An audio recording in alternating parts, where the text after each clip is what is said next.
Welcome back, boys and girls, to Mighty Ride Junkies, with the fifth and possible final part of the history of Halloween Horror Nights at Universal Studios Hollywood.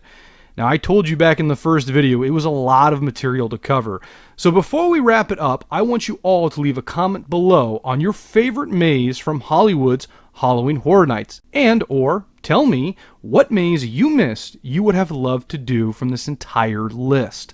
I've been going to this event since 2007, so I really haven't missed a lot, but I would have loved to have seen and possibly gone on the original Terror Tram from 1986.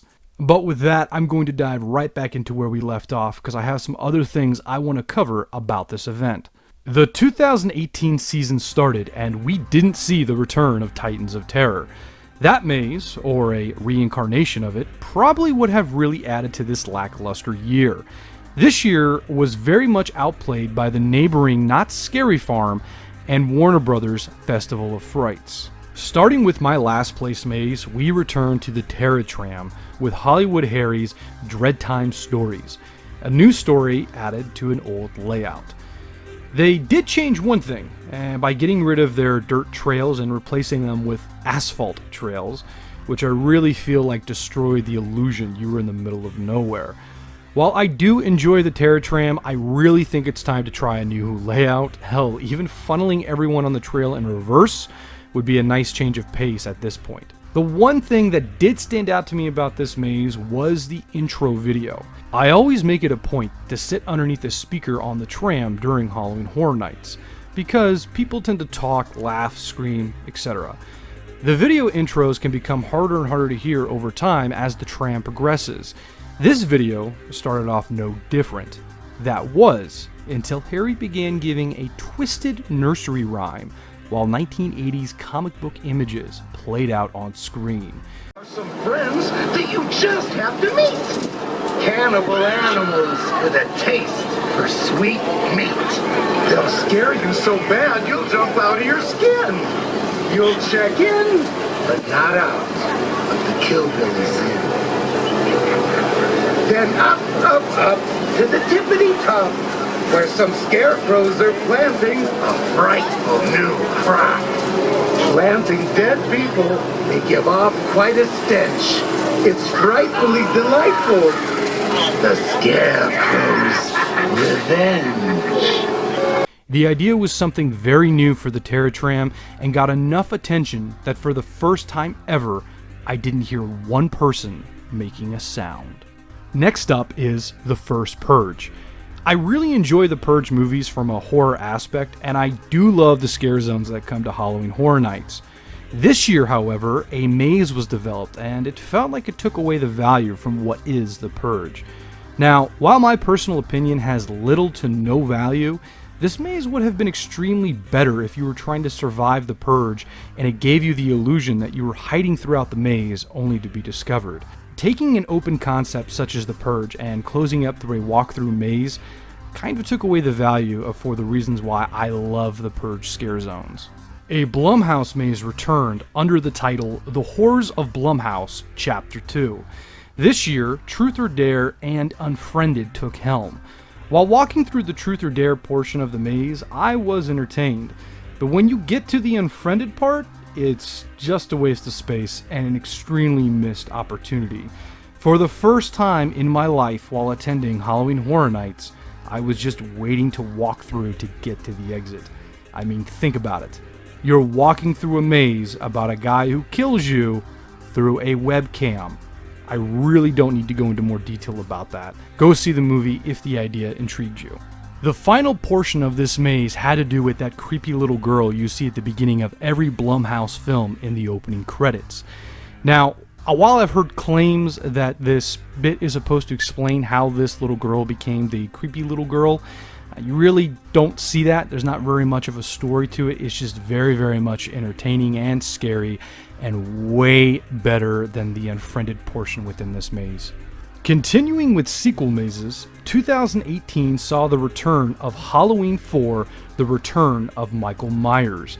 Completely skipping Halloween 3 Seasons of the Witch from the 2017 season, because there's no Michael Myers in that installment, Halloween made a return after a year break. Now, there were some nods to the third film hidden throughout the maze.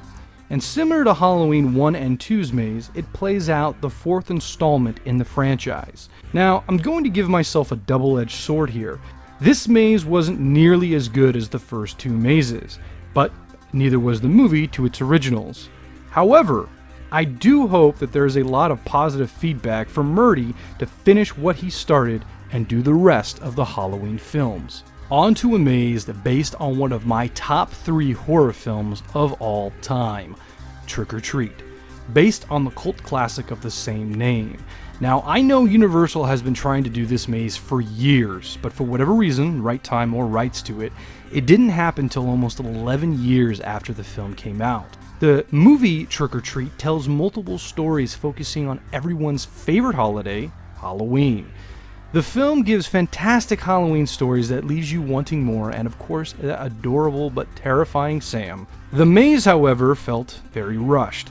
I understand that they only had a limited amount of space, but I would have been much happier with them focusing on 2 or 3 stories in a maze and getting detailed layouts of that story, rather than them trying to fit all the stories in a very limited space. Look at Unfriended. The movie made over $64 million in the US box office. I have never seen that film, but after the maze I experienced, I could very much tell you its premise. Trick or Treat was an independent film that was giving out free screenings when it first came out to get people to go see it. Safe to assume the amount of people who have seen Unfriended but not Trick or Treat is higher. Yet, there are moments in this maze that if you haven't seen the movie, you will have no idea what's going on. Like, why the hell is there a bus sinking in the lake? Oh well, no time to think about it, we're on to the next story. Universal Monsters brought back the classic monsters we all love, jamming to the classic slash. The maze was very well thought out from the original entrance to the inside itself, going through different parts of the movies that made Universal Studios huge, and of course they all had a modern twist to them. Moving on to Stranger Things, based on the Netflix hit series of the same name. This clearly is where all the creative work went into this year. When you take on a fan base that is the size of the fan base for Stranger Things, you have to do it right to the best of your abilities, because we all know that certain fanboys will crucify you if you mess it up.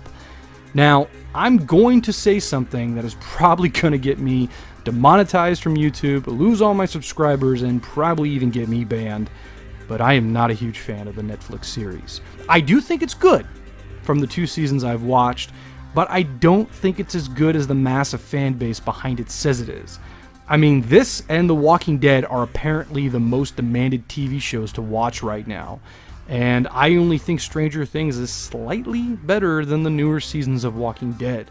So understand my mindset going into this maze. The design was extremely detailed and gargantuan in certain aspects, a complete retelling of the show. And that's all I have to say about that. Finally, on to the last maze, and the best, in my opinion, Poltergeist, the original, not the remake. I have to applaud the head honchos at Universal Studios who took the risk of making this maze. Poltergeist came out in 1982. Now, I'm assuming here, but I'm willing to bet the majority of the people watching this video and who go to Halloween Horror Nights have never heard, or if they have heard of it, they've never seen the original Poltergeist. Well, it's a classic, and this maze did its best and succeeded in making the film a walkthrough maze. The reason why I thought this was the best maze is that it didn't try to take away from the film by attempting to be over the top with jump scares or lazy designs to just have another maze in the park. It was a maze that wanted to tell the Poltergeist story to its fullest, and it succeeded. Universal Studios Hollywood, or rather John Murdy, consumes his life with this event, which I'm tremendously in his debt for doing so. I can't imagine the work and effort he has to put in year after year.